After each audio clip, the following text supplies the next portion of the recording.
नमस्कार प्यारे साथियों। उम्मीद है कि आप सभी काफ़ी अच्छे होंगे। आप लोगों की तैयारी है ये भी काफ़ी बढ़िया चल रही होगी, क्योंकि आयोग पिछले कुछ दिनों से अपनी प्रतिक्रियाएं जारी कर रहा है। कभी न्यूज़पेपर में कुछ लिखा आपको मिल जाता है, कभी पोस्टों में वृद्धि हो जाती है।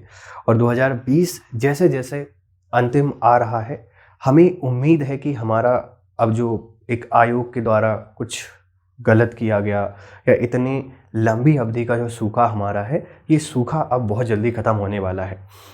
मतलब अब हम उम्मीद लगा सकते हैं कि नई सुबह के साथ बहुत सारी अच्छी खबरें हमारे सामने आएंगी।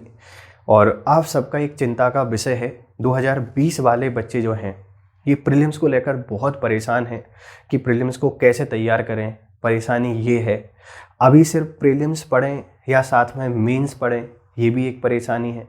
क्या सिर्फ मेंस ही अबे पढ़ते रहें या प्रीलिम्स पे ध्यान नहीं दें? ये काफ़ी सारे सवाल बच्चों के हैं और आप लोग बहुत ज़्यादा परेशान हैं इनको लेकर। आज इस क्लास में अपन कोशिश करेंगे कि लगभग सारे आपके जो डाउट हैं, आपकी जो शंकाएं हैं, इन शंकाओं का क्या कर सके, समाधान कर सकें। तो बेसिकली ये जो क्लास है ये पीएससी 2020 की तैयारी करने वाले बच्चों के लिए है। अगर आप 2020 की तैयारी कर रहे हैं और साथ में आप किसी भी समय प्रीलिम्स की तैयारी करेंगे, तो प्रीलिम्स की तैयारी करने से पहले जो सवाल आपके मन में आते हैं, उन सवालों को अपन यहाँ पर क्या करेंगे, एक तरीके से समझने की कोशिश करेंगे, सॉल्व करने की कोशिश करेंगे कि कैसे पढ़ा जाए, क्या पढ़ा जाए। देखो बेटा, प्रीलिम्स के लिए बुक लिस्ट मैंने आपको एक स्पेशल लेक्चर बनाया हुआ है पूरा, जिसमें बताया गया है कि प्रीलिम्स के लिए कौन कौन सी किताबें पढ़नी है। मैंने वहाँ पे सारी बातें मेंशन की हैं उन किताबों को पढ़ने के लिए। तो यहाँ पर हम बुक लिस्ट के बारे में बातचीत तो नहीं करेंगे, लेकिन उन चीज़ों के बारे में बातचीत करेंगे जो जनरली प्रारंभिक परीक्षा की तैयारी के दौरान हमें क्या करते हैं, परेशान करते हैं। तो बेटा ये जो क्लास आपके पास है, ये क्लास आपकी रहेगी पीएससी 2020 की। अगर आप तैयारी कर रहे हैं तो 2020 वाले बच्चों के लिए। तो सबसे पहले अपन यहाँ पर क्या करते हैं, परेशानियां लिखते हैं, दुविधाएं लिखते हैं कि बच्चों को क्या परेशानी या कौन सारी दुविधाओं का यहाँ पर सामना करना पड़ सकता है। तो देखिए, सबसे बड़ी समस्या क्या है बच्चों की, अपन इसको क्या करते हैं, लेते हैं। आपके पहले सवाल लिख देता हूँ। पहला तो आपके पास ये सवाल है कि हमारी प्रॉपर जो स्ट्रेटजी है, ये स्ट्रेटजी क्या हो 2020 के लिए। सारे बच्चे इसी को लेकर परेशान हैं। दूसरा सवाल आपके पास ये है कि क्या अब सिर्फ हम लोग जो प्रीलिम्स है, इस प्रीलिम्स को तैयार करें। तीसरा हमारा जो सवाल है वो ये है कि क्या अभी हम पीटी प्लस मेंस की तैयारी कर सकते हैं या नहीं कर सकते हैं। चौथा आप लोगों का सवाल ये है कि क्या अभी सिर्फ हम लोग जो मेंस है, इस मेंस पे फोकस करते रहें। और पांचवा आपके पास जो कॉमन सवाल ये है कि क्या अभी आपके पास जो राइटिंग प्रैक्टिस है, ये राइटिंग प्रैक्टिस हम लोगों को जारी रखना चाहिए या नहीं रखना चाहिए। तो इतने सारे आपके पास क्या है, सवाल हैं। इन सवालों के जवाब मैं पहले आपको दे देता हूं और उसके बाद फिर अपन क्या करते हैं जो स्ट्रेटजी 2020 है, 2020 की आप लोगों को तैयारी कैसे करना चाहिए, अपन इसके आसपास क्या करते हैं, बातचीत करेंगे। तो देखो बेटा, पहला जो आपका कॉमन सवाल है वो ये है कि क्या अभी हमें मुख्य परीक्षा के लिए पढ़ते रहना चाहिए। तो मैं आपको एक सजेशन बेटा हमेशा यहाँ पर दूंगा कि जब तक अपना नोटिफिकेशन नहीं आता, आप किसी भी एग्जाम की तैयारी कर रहे हो, यूपीएससी की तैयारी कर रहे हैं या स्टेट पीएससी की आप लोग तैयारी कर रहे हैं, जब तक आपका नोटिफिकेशन नहीं आता है, मतलब जब तक ये क्लियर नहीं हो जाता है कि इस डेट को आपका पेपर होने वाला है, तब तक आपकी जो स्टडी है आप इसको दो पार्ट में डिवाइड करके रखें। एक आपकी जो तैयारी का समय है, ये आपको मेंस को देना ही देना है, और इसके साथ में एक आपकी जो तैयारी का समय है आप इसको दीजिए, पीडी को दीजिए। भले आप लोग ऐसा कर सकते हैं कि 4 जो घंटे आपके पास हैं ये मेंस को दे दें, और इसी के साथ में जो 2 घंटे आपके पास हैं ये आप लोग क्या करें, प्रीलिम्स के लिए दे दें। तो पहला बहुत बड़ा सवाल जो आपसे पूछा जाता है आपके द्वारा कि सर क्या वर्तमान समय में हम लोग मेंस और प्री की तैयारी करें। तो बेटा इसका आंसर आप लोगों को मिल गया होगा कि जब तक नोटिफिकेशन नहीं आता है, जब तक एग्जाम डेट नहीं आती है, तब तक आपको क्या करना है, आपको प्री और मेंस दोनों को तैयार करना है। 4 घंटे अपनी तैयारी के मेंस के लिए दें और 2 घंटे अपनी तैयारी के प्रीलिम्स के लिए दें। कैसे करेंगे अभी अपन लोग जानेंगे। क्या सर हम अभी मेंस पढ़ सकते हैं? बेटा देखो, सिंगल मेंस पढ़ना तो शायद थोड़ी सी मूर्खताई होगी। वैसे कोई दिक्कत नहीं है, अगर आप नोटिफिकेशन आने तक अगर मेंस ही पढ़ना चाहते हैं बेटा, कोई दिक्कत नहीं है। लेकिन आप तैयारी ऐसे करें, अगर आप सिर्फ मेंस करना चाहते हैं तो उन सब्जेक्टों को आसपास आप लोग कवर करें जो हमारे पीटी में कॉमन है। मतलब ऐसे सब्जेक्टों की तैयारी करें जो पीटी में कॉमन है। मतलब आपके पास जो जीएस 3 तक के पेपर हैं, 1, 2, 3, इनकी तैयारी कर लीजिए। अगर आप इनको मेंस स्तर पर तैयार करते हैं, अगर आप इनको मेंस लेवल पर तैयार करते हैं तो प्रीलिम्स में आपको आसानी होगी, प्रीलिम्स में आपको सुविधा होगी। इसीलिए अगर आप सिर्फ मेंस पढ़ रहे हैं अभी, तो पेपर आने वाला है, पेपर 4, पेपर 5, पेपर 6 की तैयारी ना करें, पेपर 1, 2, 3 इनकी तैयारी बहुत अच्छे से कर लें। ये पीटी में भी आपको क्या कर देंगे, मदद कर देंगे। तो ये 2 सवालों के जवाब आपको मिल गए होंगे। सिर्फ प्रीलिम्स पढ़ना है क्या बेटा? नहीं, सिर्फ प्रीलिम्स अभी नहीं पढ़ना है। आपको क्या करना है, या तो आप पीटी और जो मेंस है इसकी तैयारी कर सकते हैं। आप इसको 2 पार्ट में डिवाइड कर सकते हैं कि ज़्यादा जो समय है आप मेंस के लिए दीजिए और कम समय आप पीटी के लिए दीजिए। जिस दिन आपका नोटिफिकेशन आ जाए, जिस दिन हमको पता चल जाए इस तारीख को अपना पेपर है, उस दिन से सारी रामायणें बंद करके आपको क्या करना है, पूरा हमारा जो फोकस रहेगा बेटा, ये फोकस किस पे आ जाएगा, ये पीटी पर आ जाएगा। अगर अभी आप सिर्फ मेंस पढ़ना चाहते हैं, कुछ बच्चे ऐसे हैं सर प्रीलिम्स हम निकाल लेंगे, आसानी के साथ हमारी तैयारी हो जाती है 60 दिन के अंदर अंदर, तो बेटा आपको सलाह ये है आप मेंस पढ़िए, ओनली मेंस पढ़िए। लेकिन मेंस में आपको बहुत सारे टॉपिक पढ़ने हैं जो जीएस 1, 2, 3 वाले आपके पास पेपर हैं जो आपको प्रीलिम्स में क्या करेंगे, यहाँ पर मदद करने वाले हैं। सर राइटिंग प्रैक्टिस, देखो बेटा राइटिंग प्रैक्टिस का एक सिंपल सा नियम है, आपको कभी इसको बंद नहीं करना है। मतलब किसी भी स्टेज में आपको राइटिंग प्रैक्टिस को नहीं बंद करना है, क्योंकि राइटिंग प्रैक्टिस एक ऐसा विषय है, अगर आपने इसको 2 महीने के लिए छोड़ दिया, 2 से 3 महीने आपने इससे दूरी बना ली, तो फिर आपको इसको स्टार्ट करने में उतना ही समय फिर से लग जाएगा।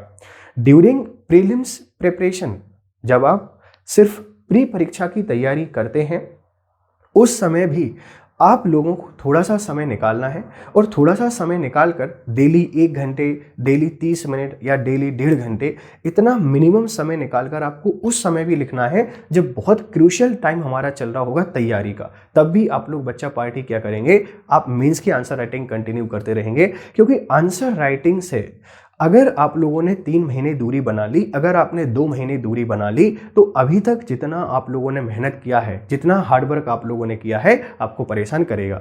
हालांकि आंसर राइटिंग का तरीका आपका बदल जाना चाहिए।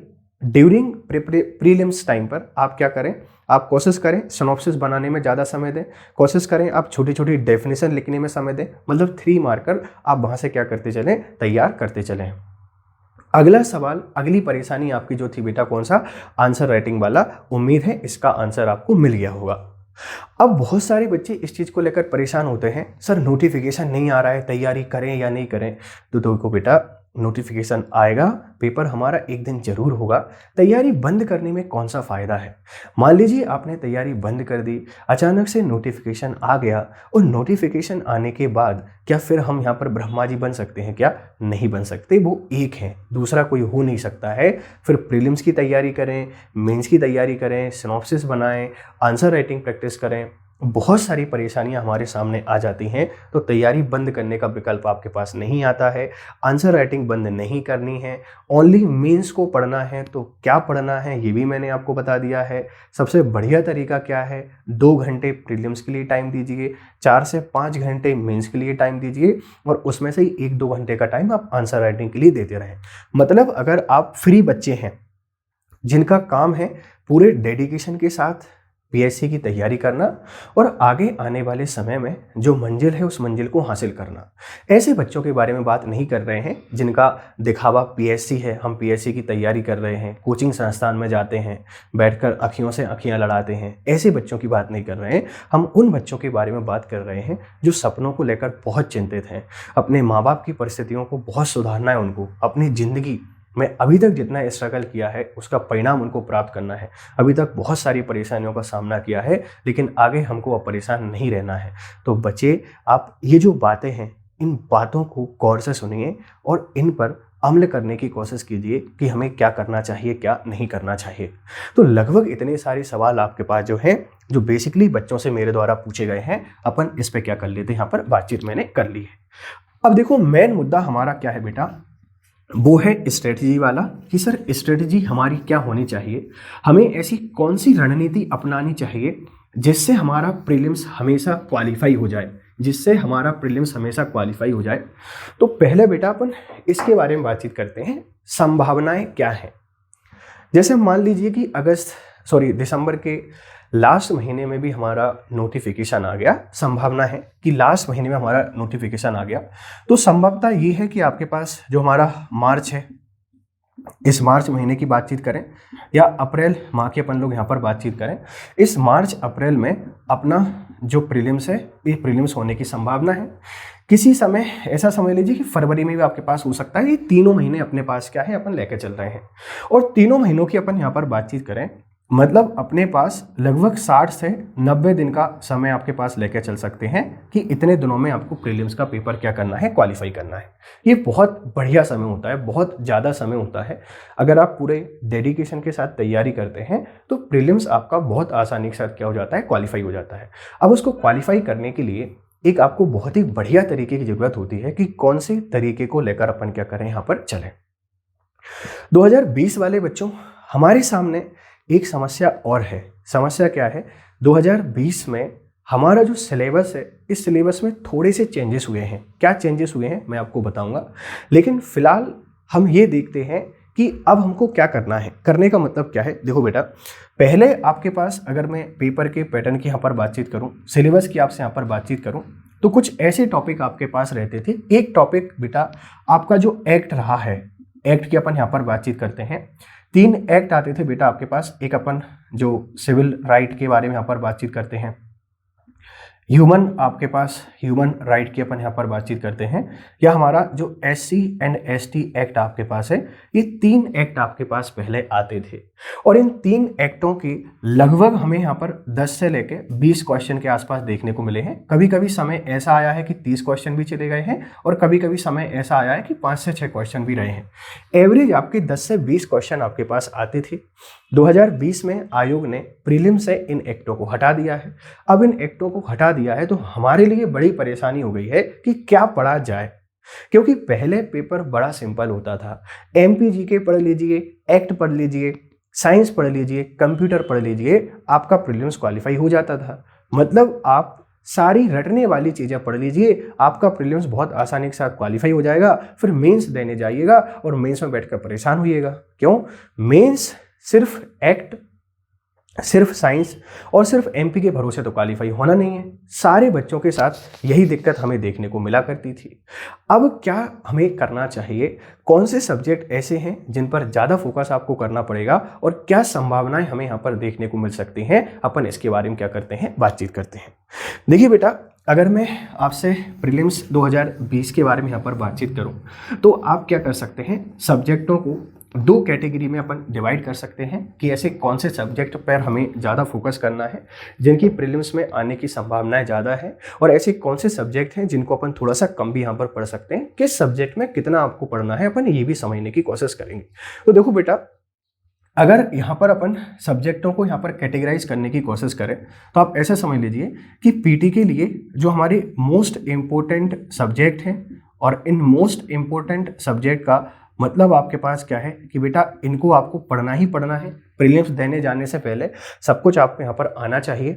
और जैसा कि हमारा MPGK का सिलेबस यहाँ पर बढ़ाया है इस बार, तो ऐसी संभावना की जा रही है हमारा जो MPGK है, इस MPGK के आने के चांसेस बहुत ज़्यादा है।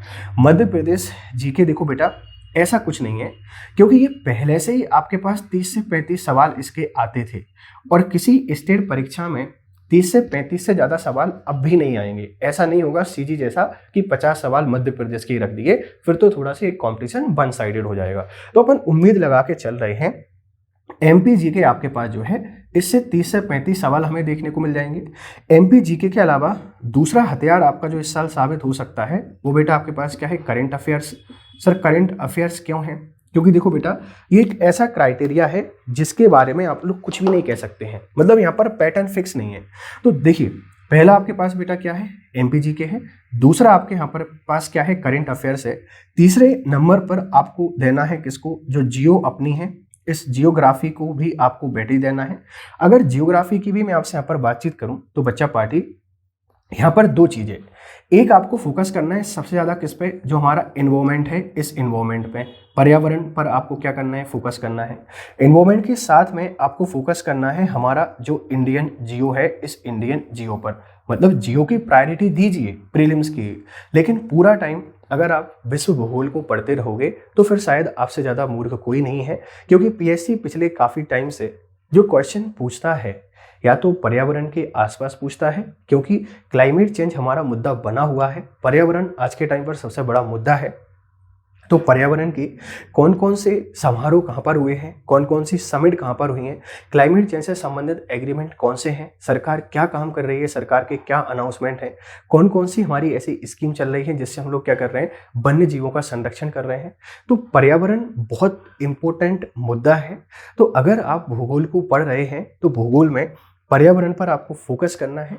पर्यावरण के साथ ही आप लोगों को जो इंडियन जियो है, इस इंडियन जियो पे आपको बहुत ज़्यादा फोकस करना है। अगर प्रीलिम्स की तैयारी के दौरान आप वर्ल्ड जियो को ज़्यादा नहीं भी पढ़ पाते हैं तो भी कोई दिक्कत नहीं है। बेसिक सी जो बातें हैं, सोलर सिस्टम की अपन यहाँ पर बातचीत करें, ग्रास लैंड की अपन बातचीत करें, एग्रीकल्चर की बात करते हैं, मिनरल्स की बात करते हैं, विश्व के अगर इतना सा भी आप भूगोल पढ़ लेते हैं तो भी आपका काम चल जाता है। बेटा फैक्चुअल डेटा की बात कर रहा हूँ, ये सिर्फ प्रीलिम्स के टाइम की बात कर रहा हूँ। ऐसा नहीं बोल रहा हूँ कि आप विश्व भूगोल को पढ़ना ही मत, मेंस में बड़ा परेशान करेगा। विश्व भूगोल पढ़े बिना इंडियन जियो आता भी नहीं है समझ में, ये भी एक बहुत बड़ी दिक्कत है। तो वो तो आपको पढ़ना ही पढ़ना है, लेकिन प्रीलिम्स के लिए कहाँ आपको ज़्यादा फोकस करना है, अपन इसके आसपास क्या कर रहे हैं, बात कर रहे हैं। तो देखो बेटा, एमपी जीके आपको अच्छे से तैयार करना है। एमपी जीके का भी आपको कुछ पोर्शन की अगर मैं आपसे यहाँ पर बातचीत करूँ तो देखो बेटा, एक तो हमारा जो मध्य प्रदेश है, इस मध्य प्रदेश का भूगोल आपको अच्छे से तैयार करना है।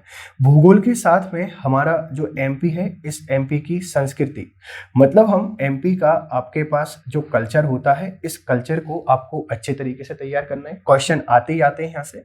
हमारा जो गेम्स एंड स्पोर्ट है, इस गेम्स एंड स्पोर्ट को आपको क्या करना है, तैयार करना है।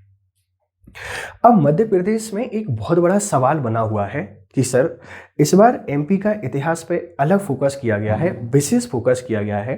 सारे बच्चे जो आपके पास एमपी का, सारे बच्चे एमपी का जो आपके पास इतिहास है, इसको लेकर बहुत ज़्यादा परेशान हैं।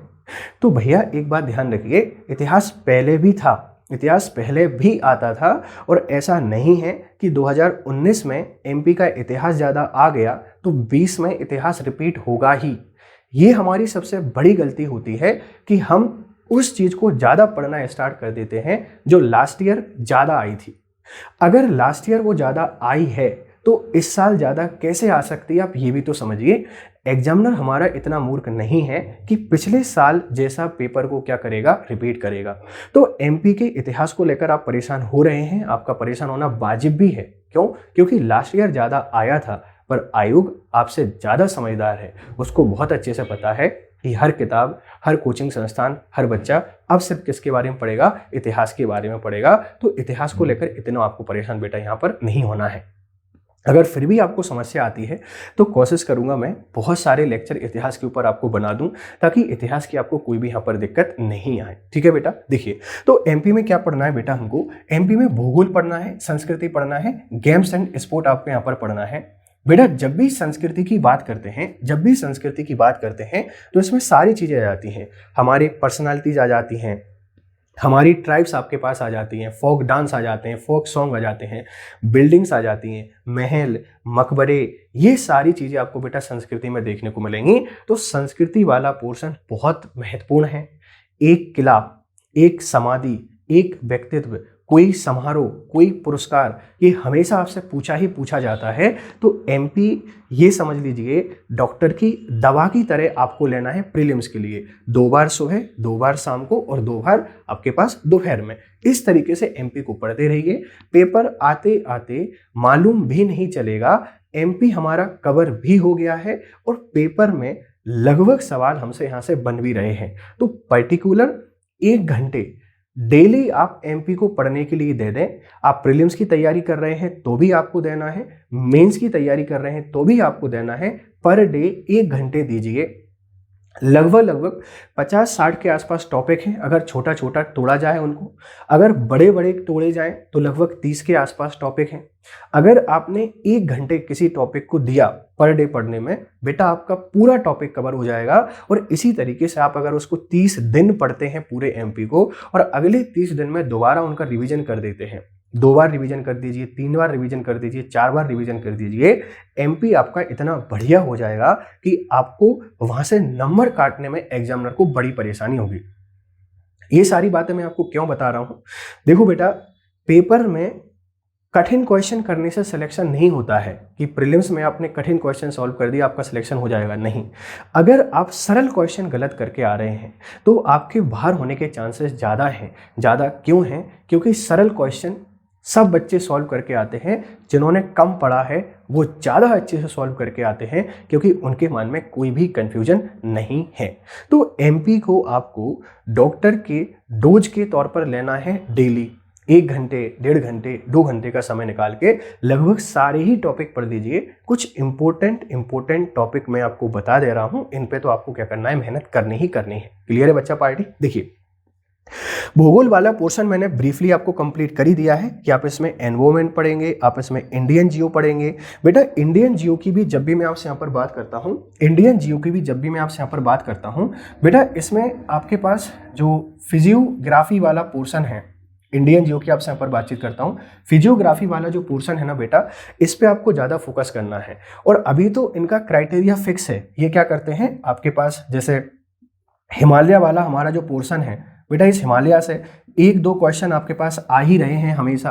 एक आपके पास जो साउथ इंडिया वाला पोर्शन है, इस साउथ इंडिया से क्वेश्चन आपके आ ही रहे हमेशा। आपको क्या रखना है, इन पे याद रखना है। क्लियर है बेटा? देखिए, इंडियन जियो में फिजियोग्राफी आपको पढ़नी है। फिजियोग्राफी के साथ में हमारा जो एग्रीकल्चर है बेटा, इस एग्रीकल्चर को आपको पढ़ना है। एग्रीकल्चर के साथ में हमारे जो मिनरल्स हैं, इस मिनरल्स को आपको पढ़ना है।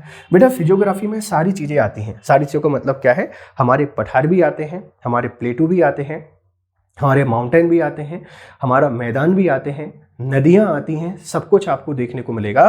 साथ में आपको एग्रीकल्चर, मिनरल्स, इन पे आपको फोकस करना है। फिजियोग्राफी में विशेष फोकस कहाँ पर देना है बेटा, आपको एक तो हिमालय वाला रीजन है, हिमालय वाले रीजन पे बहुत ज़्यादा फोकस करना है। कौन सी घाटी कहाँ पर है, किस रेंज को कौन अलग कर रहा है, कौन सा दर्रा कहाँ पर अवस्थित है, साउथ में बड़ा परेशान करते हैं, हाईएस्ट चोटी कौन सी है, किस रेंज में क्या आता है, आपके पास कहाँ पर कौन सा नेशनल पार्क है, क्या नहीं है, सब कुछ आपको क्या करना है बेटा, पढ़ना है। तो भारत का भूगोल बहुत इंपॉर्टेंट हो जाता है किसमें, आपके पास जब भी अपन प्रीलिम्स की तैयारी करते हैं। जब पहले नंबर पर बेटा किस पे फोकस करना है, एमपी। मैंने टॉपिक आपको बता दिए हैं। भूगोल की बात करें, संस्कृति की बात करें, गेम्स एंड स्पोर्ट की बात करें, और ये इसके अंदर की जो बातें थी वो भी अपन ने जान ली है।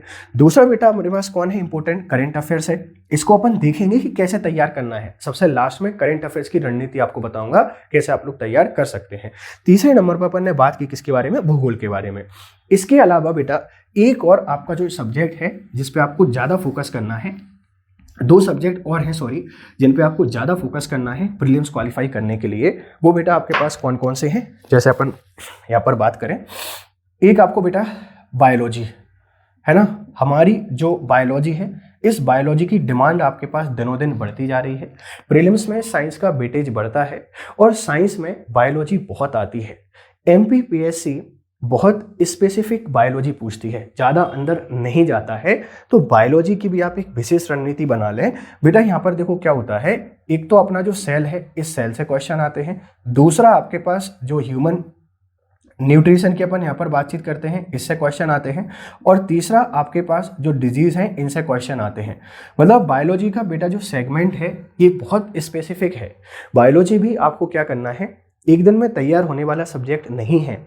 क्यों? क्योंकि हमारा ये रेगुलर सब्जेक्ट नहीं होता है, आउट ऑफ द बॉक्स होता है।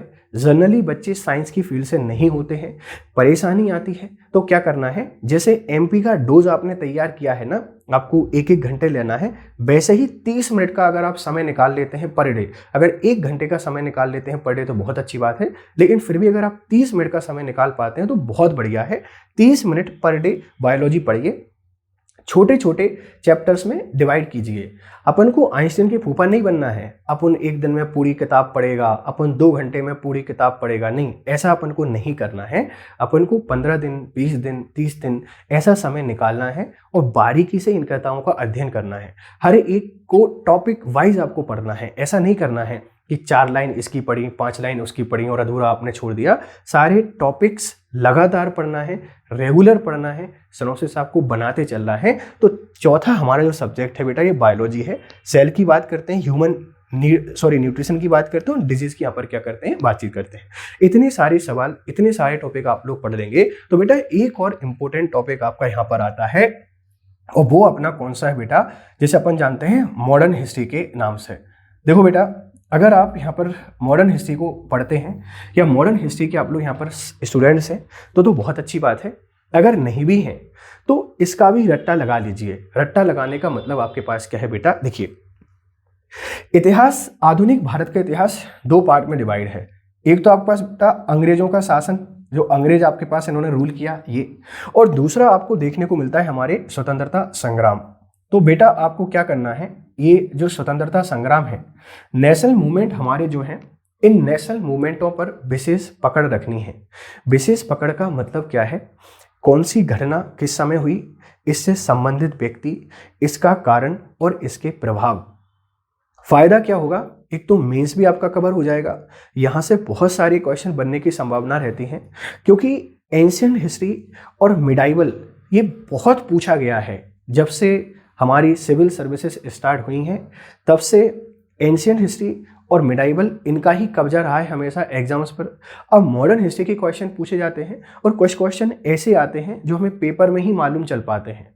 तो कोशिश करें किसी मानक बुक का सहारा लें और उस मानक बुक से आधुनिक भारत को पढ़ें। इसमें भी अंग्रेज और यूरोपियों का इन्वेजन ये पढ़ने में टाइम खराब ना करें।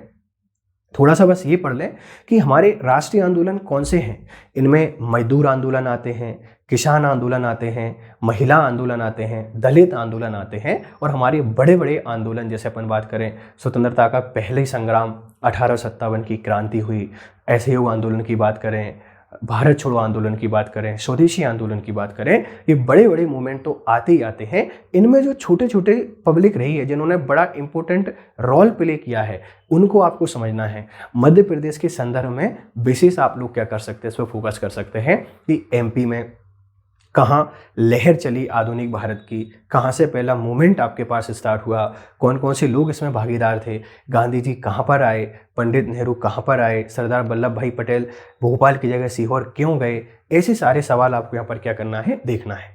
तो देखो बेटा, ये वो सारे के सारे सब्जेक्ट हैं, अगर आप इनको पढ़ते हैं तो प्रीलिम्स आपके क्वालिफाई करने के पूरे चांसेस बढ़ जाते हैं। और एक और टॉपिक बेटा आपके पास कौन सा है, पॉलिटी है। इस सब्जेक्ट को लेकर बहुत सारे मिथ हैं हमारे मन में। हम सबको आता है और किसी को नहीं आता। सच्चाई क्या है, हम सबको आता है, आप हमको लगता है, और वास्तविकता क्या है कि हम में से किसी को नहीं आता है, क्योंकि ये अलग लेवल का अव्वल दर्जे का सब्जेक्ट है। यहाँ से पहले जो क्वेश्चन बनते थे अब इनका नेचर थोड़ा सा बदला है, ट्रेंड थोड़ा सा बदला है, और जैसा कि अभी माहौल देखने को मिल रहा है, एग्जीक्यूटिव की बात करते हैं या अपन जुडिशरी की बात करते हैं, इनकी लड़ाइयाँ देखने को मिलती हैं। छात्र आंदोलन की बात करें, मजदूर आंदोलनों की बात करें, एक दूसरे पर आरोप प्रत्यारोप की बात करें, गिरता हुआ भारतीय राजनीति के स्वरूप की यहाँ पर बात करें, तो ये सब्जेक्ट हमारा जो है बेटा ये सिरमौर बन जाता है सारे सब्जेक्टों का कि एमपी को इज्जत देना है, करंट को इज्जत देना है, तो हमको भी उतनी ही इज्जत आपको देना पड़ेगी। मतलब अगर आप प्रीलिम्स को बहुत आसानी से क्वालिफाई करना चाहते हैं, ये वो टॉपिक हैं बेटा, अगर आप इनको पढ़कर चले जाते हैं तो शायद ही, मतलब वैसे तो नहीं होना चाहिए पर अपन 100% नहीं कह सकते हैं कि आपने अगर एमपी को पढ़ लिया, एमपी के साथ में करंट अफेयर्स को पढ़ लिया, इंडियन जियो को पढ़ लिया, और आपके पास जो बायोलॉजी है चौथा सब्जेक्ट बायोलॉजी को पढ़ लिया, पांचवा आपका मॉडर्न हिस्ट्री को पढ़ लिया और छठवा आपने पॉलिटी को पढ़ लिया। अगर आप ये सारे सब्जेक्ट पढ़ के चले जाते हैं, इनका अच्छा ज्ञान लेके चले जाते हैं, तो ऐसी कोई भी चांसेस नहीं है कि आप पेपर से बाहर होंगे। क्यों? क्योंकि ये वो वाला सेगमेंट है जो लगभग आपका 80% आता है। ये आपके पास वो वाला सेगमेंट है जो लगभग क्या रहेगा बेटा, आपके पास यहाँ पर 80% पेपर में देखने को मिलेगा। अब पॉलिटी की यहाँ पर बातचीत करते हैं। देखो बेटा, पॉलिटी से परंपरागत सवाल आने की संभावनाएं कम हो गई हैं। जो पहले परंपरागत सवाल आते थे कि संविधान का निर्माण कैसे हुआ, संविधान का जो विकास है वो आपसे पूछा जाता था, तो यहाँ से सवाल आने की संभावनाएं कम है। अब यहाँ पर थोड़े से लॉजिकल सवाल आपसे पूछे जाएंगे। फंडामेंटल राइट आपके पास जो है इससे संबंधित सवाल पूछे जा सकते हैं, सुप्रीम कोर्ट से संबंधित सवाल पूछे जा सकते हैं, हाई कोर्ट से संबंधित सवाल पूछे जा सकते हैं, राज्यपाल का जो पद है इससे संबंधित सवाल पूछे जा सकते हैं। और एमपीपीएससी का पंचायती राज तो बड़ा फेवरेट टॉपिक रहा है। पंचायती राज से हमेशा सवाल आता ही आता है, तो पंचायती राज आपको पूरा पढ़ लेना है, एमपी के प्रोस्पेक्टिव से भी आपको पढ़ लेना है, और साथ ही आपको याद रखना है जो इम्पोर्टेंट अमेंडमेंट हुए हैं वो अमेंडमेंट, और जैसा कि अभी जो वर्डिक्ट हैं केसों के बाद अपन जिसकी बात करते हैं, बहुत सारे बाद हैं जिनको लेकर, जैसे आपने भारत सरकार वर्सेस सुप्रीम कोर्ट पढ़ा होगा, बेरोजगारी बात की यहाँ पर अपन जिस बात करते हैं, है ना, ऐसे केस आपको क्या करना है बेटा, याद रखना है। तो पॉलिटी का फीवर रहेगा इस बार आपके पास जो पेपर आएगा 2020 वाला, तो एमपीजी के पॉलिटी और करंट अफेयर्स इनके आसपास आपका पेपर चलने वाला होगा। बेटा इन पे ज़्यादा फोकस करें, साथ में आप लोग अपना जो इंडियन जियो है, एनवायरमेंट है, बायोलॉजी है, मॉडर्न हिस्ट्री है, अगर आपने इन सब्जेक्टों को जैसा मैंने आपको बताया है वैसे ही आपने तैयार कर लिया तो हर परिस्थिति में आपका प्रीलिम्स क्वालिफाई हो जाएगा। ऐसी स्थिति आपको यहाँ पर देखने को नहीं मिलेगी कि हमारा प्रीलिम्स होगा या नहीं होगा। मैं आशा कर रहा हूं इतनी सारी बातें आपको यहाँ पर समझ में आ रही होंगी, और अगर कोई भी आपको बेटा दिक्कत आ रही होगी तो उस दिक्कत को अपन क्या करेंगे, देखिए ये मेरा एक ओवरऑल स्ट्रेटजी है, इसके साथ एक एक सब्जेक्ट को कैसे कवर करना चाहिए ये भी मैं आपको क्या करूंगा, व्यवस्थित तौर पर यहाँ पर बताऊंगा। याद रखना इस चीज के लिए, ठीक है। अब देखो ये तो मोस्ट इंपोर्टेंट सब्जेक्ट आपके हो गए हैं भैया, ये तो मोस्ट इंपोर्टेंट सब्जेक्ट आपके पास हो गए हैं। सर अभी तो इतने सारे सब्जेक्ट हमारे रह गए हैं, इनका यहाँ पर क्या करें, तो बेटा 1 मिनट का टाइम देना, बस थोड़ा सा, 1 मिनट ओनली।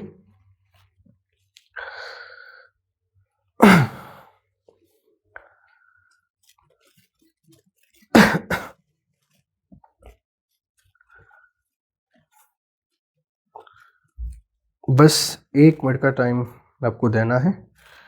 और तो देखिए जो अपने इम्पोर्टेंट सब्जेक्ट हैं इनको तो अपन ने बढ़िया तरीके से समझ ही लिया है, इसके साथ में जो कुछ बस थोड़ा सा टाइम,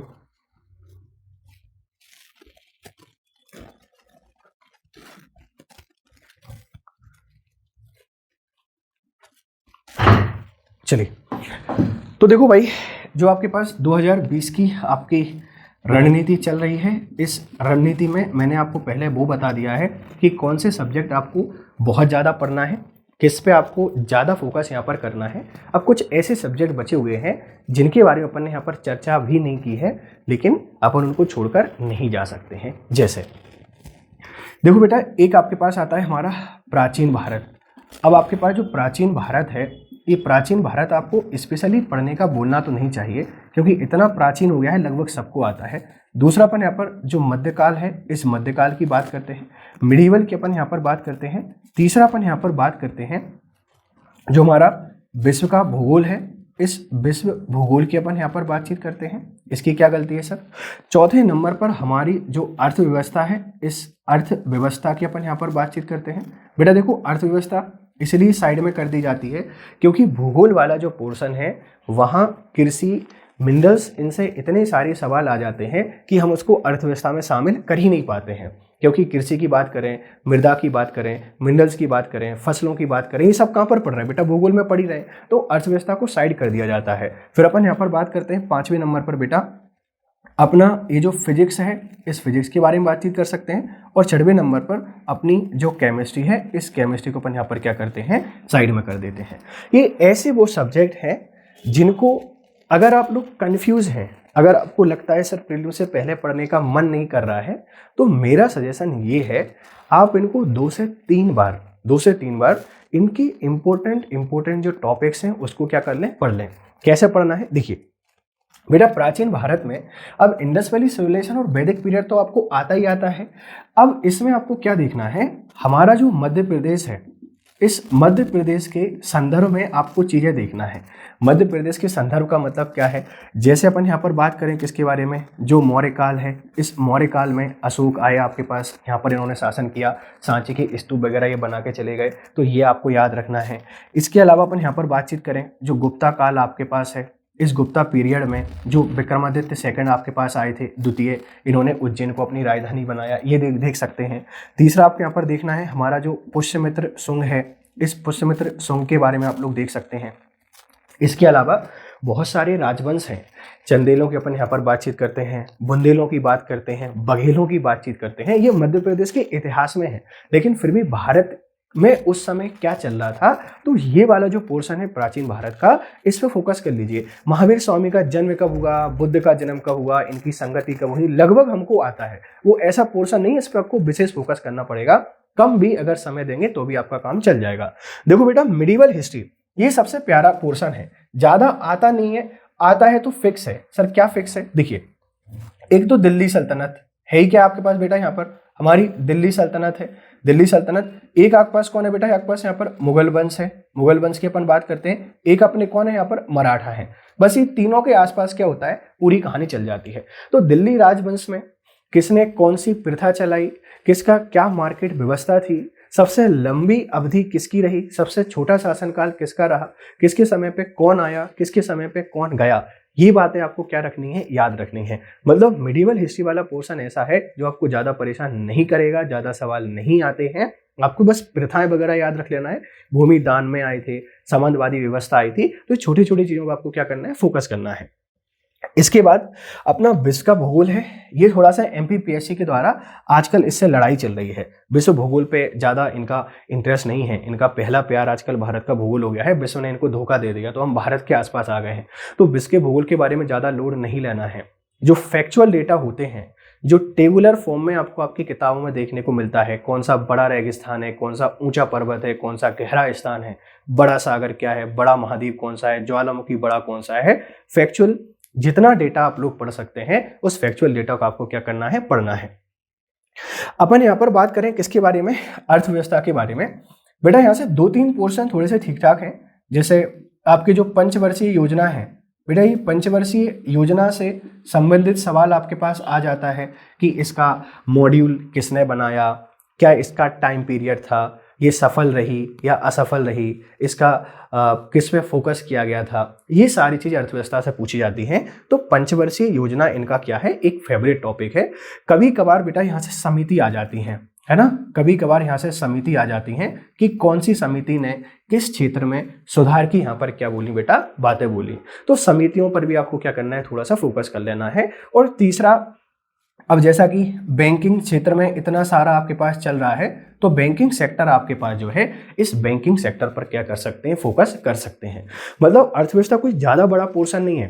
प्रीलिम्स में अर्थव्यवस्था पे ज़्यादा ध्यान नहीं दिया जाता। ये सिर्फ आपको 4-5 बातें, पंचवर्षीय योजना, समिति की कौन सी समिति ने किसको सुधार के लिए सजेशन यहाँ पर दिया, आपके पास टैक्स से रिलेटेड सवाल आपके पास आ सकता है, और बैंकिंग से संबंधित सवाल आने की संभावना बहुत ज़्यादा है। अपन यहाँ पर बात करते हैं बेटा फिजिक्स। इनका और जो हमारा एमपीपीएससी है, पता नहीं क्या दुश्मनी है, आज तक समझ में नहीं आया। और केमिस्ट्री के साथ तो इनकी केमिस्ट्री आज तक बनी ही नहीं, केमिस्ट्री के साथ इनकी केमिस्ट्री आज तक बनी नहीं। फिजिक्स के साथ क्या दिक्कत है, नो आइडिया। लेकिन लेकिन लेकिन लेकिन छोड़कर नहीं जा सकते, हल्के में नहीं ले सकते। भैया पेपर का सवाल है, गलती से बाहर हो गए तो कौन आएगा, सर काम आएंगे क्या, नहीं आ सकते ना। हाँ, करना क्या है सुनिए। देखिए, इनमें जो इन्वेंशंस हैं, जो आविष्कार हुए हैं वो आविष्कार, अब कोयला है अपना है, कालिया अपना है, तो कोयले को छोड़ सकते हैं क्या? केमिस्ट्री में कोयला कभी छोड़ना ही नहीं है, एनर्जी आपको छोड़ना ही नहीं है। मतलब ऐसे टॉपिक जिनको आपने सुना हुआ है, जो आपके चिर परिचित हैं, दोस्त जैसे लगते हैं, लंगोटिया यार जैसे लगते हैं, ऐसे टॉपिक को पढ़ लीजिए। अब न्यूटन के नियम बोलने की जरूरत पड़ेगी क्या कि कौन से नियम दिए कौन से नहीं दिए?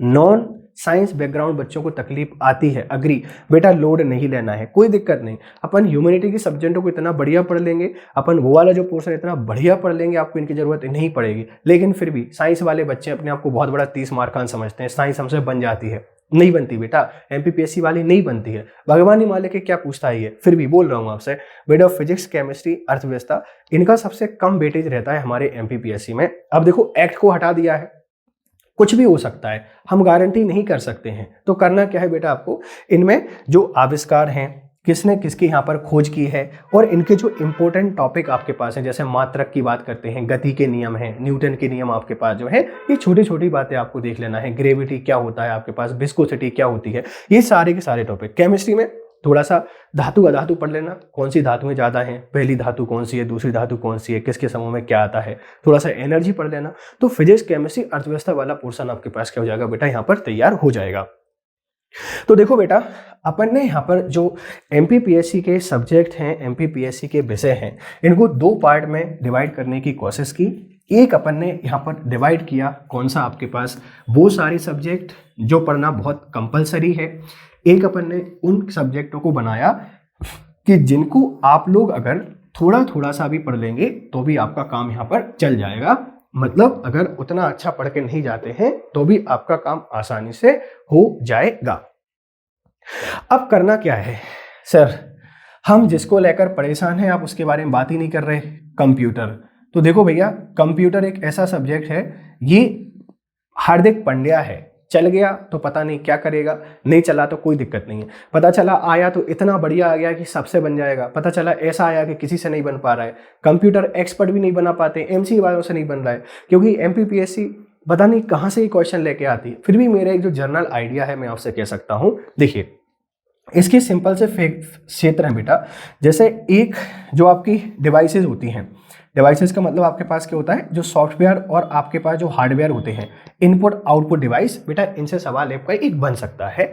इसके साथ में आपको जो हमारे वायरस होते हैं, आजकल इनसे संबंधित सवाल बहुत आते हैं। वायरस आपके पास हुआ, हमारी जो हैकिंग हुई, इस हैकिंग से संबंधित आपके पास सवाल हुए, और इसके साथ में अगर कुछ प्रोग्राम आपके पास लॉन्च किए गए हैं, तो ये प्रोग्राम वगैरह अगर लॉन्च किए गए हैं तो इतने सारे सेगमेंट आप लोग पढ़ लेंगे तो संभवतः कंप्यूटर का आपका काम यहाँ पर हो जाएगा। मतलब एक तो सॉफ्टवेयर वाला पोर्शन, एक आपके पास कौन सा हार्डवेयर वाला पोर्शन, और इसके साथ में वायरस आपके पास जो है, ये वायरस और अपने जो प्रोग्राम कोई लॉन्च किए गए हैं तो ये प्रोग्रामों का आपको देख लेना कि कौन सा सैटेलाइट है, क्या है, ये सारी बात आपको कंप्यूटर में देख लेना है।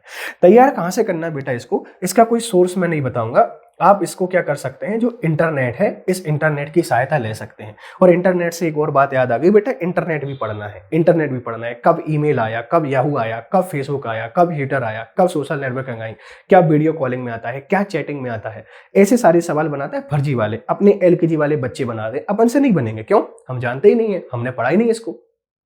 तो एक्सपर्टीज बनने की जरूरत नहीं है, पूरा टाइम कंप्यूटर कंप्यूटर कंप्यूटर, पूरा time science science science science, इनमें ही गुजार रहे हैं पूरे बच्चे। सर साइंस नहीं बनता, सर कंप्यूटर नहीं बनता, एक नया झमेला आ गया है, सर एमपी का इतिहास नहीं बनता। अरे दादा, अरे प्राणियों, ये 20% हिस्सा है, इसमें से 10% आपसे बन जाता है, 10 ही नहीं बनता है, फिर भी तो 90% बच गया ना। तो मेरे कहने का मतलब हमेशा ये होता है बेटा, ज़्यादा परेशान नहीं होना है इस कंप्यूटर के लिए। और इसके साथ में एक और पोर्शन परेशान करता है हमारा, ये है कौन सा, गेम्स एंड स्पोर्ट। ये बड़ा परेशान करता है, परेशान इसलिए करता है क्योंकि अपन इसको पढ़ते नहीं हैं। गेम्स एंड स्पोर्ट बेटा परेशान नहीं होना है। बड़े बड़े आपके पास जो टूर्नामेंट हैं, है ना, मेजर आपके पास जो टूर्नामेंट हैं, इन टूर्नामेंट के रिजल्ट याद कर लीजिए, मेजर टूर्नामेंट। और इसी के साथ में आप जो मध्य प्रदेश के खिलाड़ी हैं, देखिए मध्य प्रदेश के खिलाड़ी कौन से, जो नेशनल लेवल पर परफॉर्मेंस की है उन्होंने, या राज्य स्तर पर परफॉर्मेंस की है उन्होंने, या राष्ट्रीय इंटरनेशनल लेवल पर परफॉर्मेंस की है, भले जीते हैं नहीं जीते हैं कोई फर्क नहीं पड़ता, कहीं चले गए खेलने चले गए, याद कर लो। क्या याद करना है, किस खेल से संबंधित है, किस जगह पर है, कहां पर जाके परफॉर्मेंस किया। तो ये दो टॉपिक ऐसे हैं बेटा, ये हमारे हार्दिक पांड्या और कुलान पांड्या हैं। चले तो बहुत बढ़िया, नहीं चले तो कोई दिक्कत नहीं है, समझ पा रहे हो। इरफान पठान और यूसुफ पठान कह सकते हो इनको, ये दोनों वाले आपके पास है। राम और श्याम कह सकते हो, आएंगे तो जोड़े से आएंगे, नहीं आएंगे ही नहीं। मतलब क्या है, मतलब ये है कि इनकी आने की संभावना रहती है सरल और कठिन के स्तर पर, तो ज्यादा लोड नहीं लेना है, हल्का हल्का सा आप लोग क्या करें, इनको पढ़ते रहें। ये एमपी के विशेष संदर्भ में पढ़ लें और इनमें ये टॉपिक लिखे हुए हैं आपके पास। इनपुट आउटपुट डिवाइस, वायरस की बात करते हैं, इंटरनेट की बात करते हैं, प्रोग्राम की बात करते हैं और कंप्यूटर। कहां से पढ़ लोगे बेटा, इंटरनेट से। इसको भी कहां से पढ़ लोगे, इंटरनेट से। ज्यादा किताबों के पीछे भागने की जरूरत नहीं है, ज्यादा लेक्चर ढूंढने की आपके यहाँ पर बिल्कुल भी जरूरत नहीं है, ठीक है। चलिए, अब जो सबको ज्यादा परेशान कर रहा है बेटा, वो अपना करंट अफेयर्स है। वो अपना क्या है बेटा, करंट अफेयर्स है। और करंट अफेयर्स का दायरा इतना लिमिटेड है एमपी में कि आप कल्पना भी नहीं कर सकते हैं क्या है। चलिए देखते हैं। देखो, अगर मैं आपसे यहाँ पर सीए के बारे में बातचीत करूं तो पहले मैं पर्टिकुलर पूरा करंट अफेयर्स आपको प्रोवाइड कराऊंगा, चाहे भले आपके पास वो एमपी हो, आपका एमपी का करंट अफेयर्स हो, या हमारा जो भारत हो, इस भारत का करंट अफेयर्स हो। लेकिन फिर भी आप में से बहुत सारे बच्चे परेशान होते हैं, सर मन नहीं लग रहा, क्या करें, कोई किताब बता दो। तो बेटा देखो, मेरी एक सलाह है आप लोगों के लिए, अगर आप एमपीपीएससी के लिए सीए को कवर करना चाहते हैं तो हमारी घटना चक्र आती है। आप लोगों ने कभी सुना होगा घटना चक्र के बारे में। बेटा ये अपना इंदौर प्रकाशन है ना, इलाहाबाद वाली लेने मत चले जाना, नहीं तो अपने दादाजियों को आना पड़ेगा, तब जाके पूरी पढ़ी हो पाएगी। साल भर वाली अपनी बस की नहीं उतना पढ़ना, तो क्या करना है सर, इंदौर वाली ले लेना है। कौन सी वाली, एक आती है बेटा आपके पास जो दिसंबर महीना है, इस दिसंबर की आपसे यहाँ पर बातचीत करता हूँ, और एक आपके पास आती है कौन सा, जो जनवरी महीना है, इसमें। बस ये दोनों ले लो, इसमें यादें करके आती है। अगर ईयरली आपको मिल जाए तो बहुत अच्छी बात है, अगर इसका आपको ईयरली जो वर्जन है ना, अगर ये मिल जाता है तो बहुत अच्छी बात है। वैसे तो क्या है, हमारा वर्चस्व खुद का पत्रिका है अनअकैडमी का, उसमें आपको ईयरली प्रोवाइड कराने की कोशिश करेंगे। नहीं मिल पाता है इस साल, अगर हम नहीं भी ला पाते हैं तो बेटा ये मैंने आपको क्या कर दिया है, सोर्स बता दिया है। पहले तो आप भरोसा कर सकते हैं मेरे ऊपर करंट अफेयर्स के लिए। पिछले 3-4 सालों का इतना बढ़िया अनुभव है करंट अफेयर्स का कि लगभग हर पेपर में आ जाते हैं। कोई भी ऐसा पेपर नहीं है जहाँ पे करंट अफेयर्स बाहर जाता हो, यूपीएससी तक फंसते हैं। तो करंट अफेयर्स पे आप लोग क्या कर सकते हैं, भरोसा कर सकते हैं, दिक्कत नहीं लेना है। फिर भी नहीं मानते हैं, मन नहीं मानता सर, क्या करें, किताबों के बिना तो मन लगता ही नहीं पढ़ने में, आप पर कैसा भरोसा कर लें, धोखा दे दिया तो, बेवफा सनम निकले तो क्या करें। बेटा ये है आपके पास होगा अपना घटना चक्र, इस पर फोकस कीजिए, इसको पढ़िए, इंदौर वाली ले लीजिए बढ़िया तरीके से। अब इसमें ये पढ़ना क्या है, पागलों की तरह पहले पेज से पढ़ना शुरू मत कर देना, सारी रामायण रट रहे हैं, नहीं भैया ऐसा नहीं करना है। सुन लो जरा, शांति रखो 1 मिनट की। करना क्या है करंट अफेयर्स में, देख लीजिए जरा। देखो बेटा, सबसे फेमस विजिटिंग्स आपको याद रखनी है। विजिटिंग्स की अपन यहाँ पर बातचीत करते हैं, कौन आया कौन गया। अब तो कोई दिक्कत ही नहीं है, क्योंकि पिछले 1 साल से कोविड-19 चल रहा है। अरे एग्जामिनर बड़ा चालू है, 19 के पूछ लेगा 19 में कौन आया था, बच्चा छोड़ देगा इसको। नहीं, अपन तो पढ़ना है 19 में कौन कहाँ पर गया, कौन कहाँ से आया।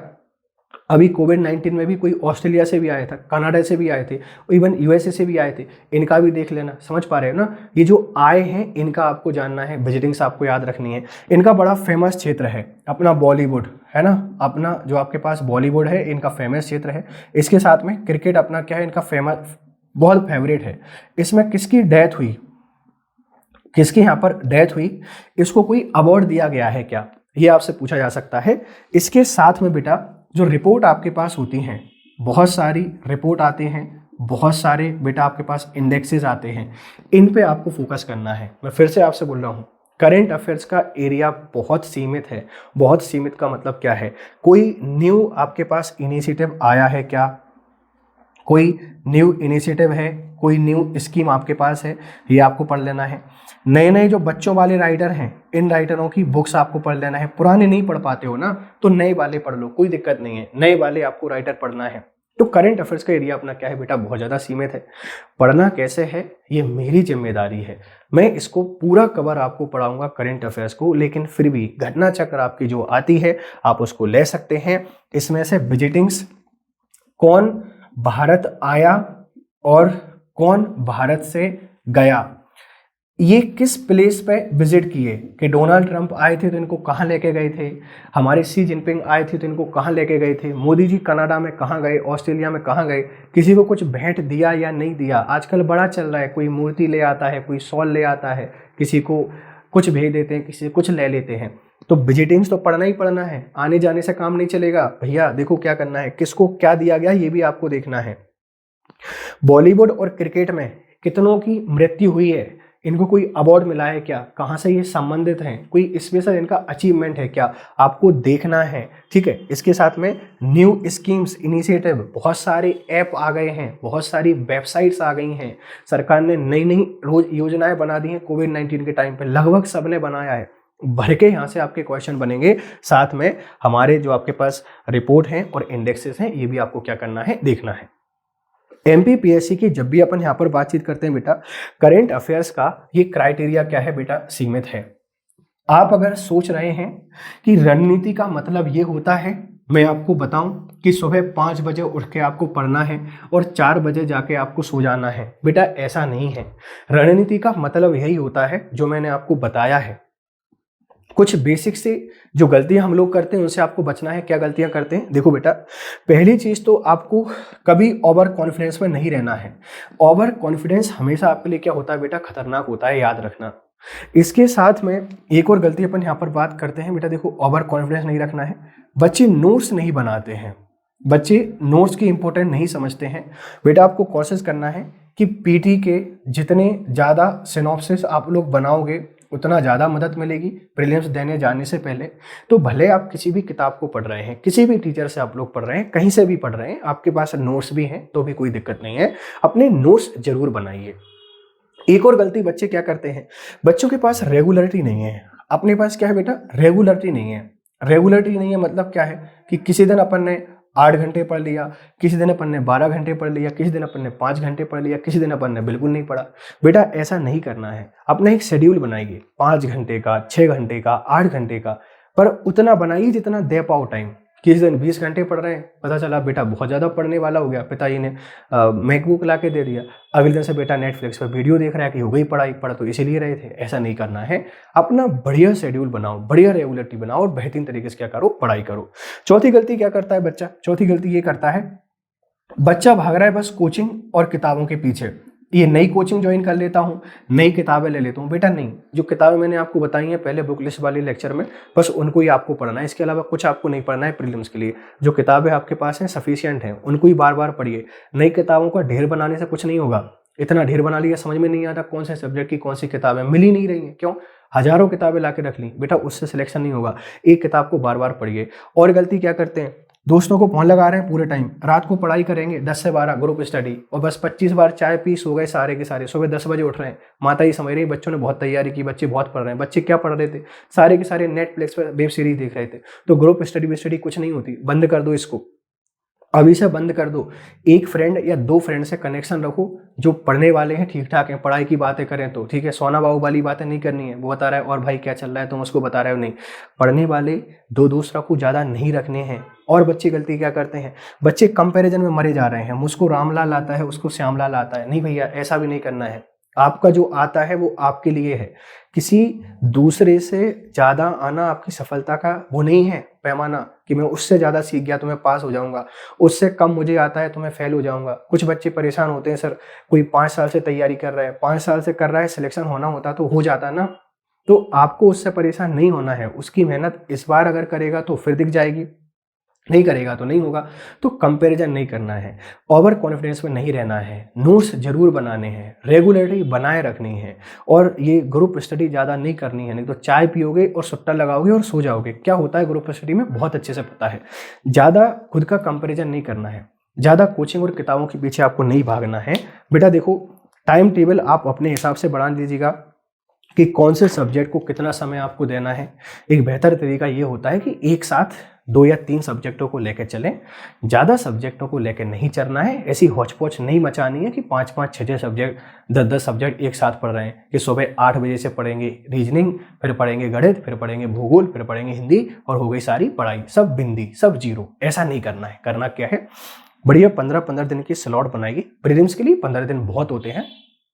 15 दिन में 3 सब्जेक्ट कवर करिए, अगले 15 दिन में फिर 3 सब्जेक्ट कवर करिए, फिर अगर 1-2 सब्जेक्ट रह गए हैं तो उनको 15 दिन और दे दीजिए। 45 दिन से पहले आपका पेपर होगा नहीं, और 45 दिन में ये सारी चीज़ें कवर हो जाएंगी। रिमेनिंग टाइम जितना आपको मिलेगा, एक पूरा समय रिवीजन के लिए दीजिएगा। साथ में आपको एक और काम करना है बेटा, क्या, जैसे देखिए, अगर आप एक दिन में 6 घंटे पढ़ाई करते हैं, अगर आप एक दिन में 7 घंटे पढ़ाई करते हैं, 8 घंटे पढ़ाई करते हैं, करना क्या है, कि आपकी जो तैयारी है, मतलब पढ़ने का आपका जो बेटा समय है, इसका 80% और 20% की रणनीति पे आपको काम करना है। 80 और 20 का मतलब क्या होता है मैं आपको समझाता हूँ, ये बड़ा परेशान करता है। देखिए, जैसे अगर आपने क्या किया, 8 घंटे आपने पढ़ाई की, तो बेटा कोशिश करिए कि 7 घंटे किसमें दें, स्टडी करने को दें, और जो 1 घंटे का हमारा समय है, आज अपन ने जितना पढ़ा है इसको क्या करें, रिवाइज करें, इसके क्या करें, नोट्स बनाएं। साथ ही आपको याद रखना है बेटा, वीक में 5 दिन पढ़ना है, 5 दिन क्या करना है बेटा, तैयारी करनी है। और इसके साथ में जो 2 दिन आपके पास होते हैं, 2 दिन आपके पास जो होते हैं, इन 2 दिन में क्या करना है, पूरा बेटा रिवीजन करना है। पिछले 5 दिन में क्या पढ़ा था, बच्चा परेशान है, नया पढ़ लूँ, नया पढ़ लूँ, नया पढ़ लूँ, आगे साइड पीछे सपाट, कहावत सुनी है ना, ऐसा नहीं करना है। आपको 80% नया पढ़ना है एक दिन में, 20% उसी के रिवीजन को समय देना है। वीक में 5 दिन आपको रेगुलर जो आपका चार्ट है उसको फॉलो करना है। सैटरडे संडे 12 घंटे पढ़िए, 14 घंटे पढ़िए। वर्किंग लोगों की भी फुर्सत मिल जाती है, थोड़ी सी हाउस वाइफ को परेशानी आती है, आप थोड़ा सा मैनेज कर लें। 12 घंटे पढ़िए, 14 घंटे पढ़िए, और इस पूरे का रिवीजन कर दीजिए। वीक में जितना पढ़ा है ना, उसका 1 बार, 2 बार, 3 बार, 4 बार, 5 बार रिवीजन कर दीजिए, 6 बार रिवीजन कर दीजिए 2 दिन में। इस पे मस्ट आपको काम करना है। और इसके साथ में 15 दिन, अगर आप 15 दिन की यहाँ पर बात करते हैं बेटा, तो देखो अगर अपन 15 दिन की बात करें तो लगभग 13 दिन आपको पढ़ाई करनी है, और इसमें आपको क्या करना है, 2 दिन फिर रिवीजन करना है। महीने की मैं आपसे यहाँ पर बात करूं बेटा, तो महीने में जो 25 दिन आपके पास हैं, ये 25 दिन आपको क्या करना है, पढ़ना है, और 5 दिन पूरे महीने का रिवीजन करना है। सर बड़ी बड़ी बातें आपने कर तो दी, आदर्श वाली बातें आपने कर तो दी, फॉलो नहीं होती हमसे, बड़ी समस्या है। क्यों, बातें बड़ी कर लेते हैं हम लोग, फॉलो नहीं कर पाते हैं। भैया करना तो पड़ेगा, सिलेक्शन आप लोगों को लेना है। तो ये मेरी तरफ से एक प्रयास था। क्या एक बेहतर तरीका हो सकता है, कैसे आप लोग तैयारी कर सकते हैं, मैंने आपको बता दिया है। सुबह 8 बजे वाला टाइम टेबल, 9 बजे वाले टाइम टेबल, 10 बजे वाला टाइम टेबल, बेटा ये तैयारी नहीं होती। मैं बोर्ड पे आकर लिख दूं इतने बजे से आपको ये पढ़ना है, उतने बजे से वो पढ़ना है। मैंने मान लिया लिख दिया सुबह 8 बजे, तुम सो रहे हो असरों की तरह, 10 बजे उठ रहे हो, तो पहले दिन ही खराब हो गया ना। ये आपकी रेस्पॉन्सिबिलिटी है, कैसे आप बना सकते हैं। बेहतरीन शेड्यूल बनाइए, बढ़िया तरीके से पढ़ाई कीजिए। इतना समझ लीजिए, थोड़ी सी परेशानी है, 6 महीने की परेशानी है, 8 महीने की परेशानी है, 1 साल की परेशानी है, फ्यूचर इतना बढ़िया होने वाला है, फिर कुछ दिक्कतें नहीं आएंगी। एक सामाजिक जिम्मेदारियों का निर्वहन करोगे, अच्छी लाइफ होगी, अच्छी वाइफ होगी, अच्छी गाड़ी होगी, सब कुछ बढ़िया होगा। बढ़िया तरीके से पढ़ाई कीजिए। कोई भी दिक्कत आती है, कोई भी समस्याएं आती हैं, आप कमेंट कर सकते हैं। साथ ही आप जुड़ सकते हैं हमारे अनअकैडमी के प्रोग्राम से, जहां पर मैं आपको लाइव पढ़ाता हूं प्ले पर। आप ज्वाइन कीजिए अनअकैडमी प्लस। करना क्या है, अनअकैडमी का ऐप डाउनलोड करना है, MPPSC और व्यापम कैटेगरी को चूज करना है, वहाँ मेरा रेफरल कोड लगाना है गौरव लाइव। गौरव लाइव लगाओगे तो स्पेशल क्लास भी आपको देखने को मिल जाएंगी, और प्लस लेना चाहते हो तो इससे आपको 10% ऑफ मिल जाएगा। तो प्लस पर आ जाइए, मैं आपको एक जेन्युइन गाइडेंस प्रोवाइड कराने की कोशिश करूंगा।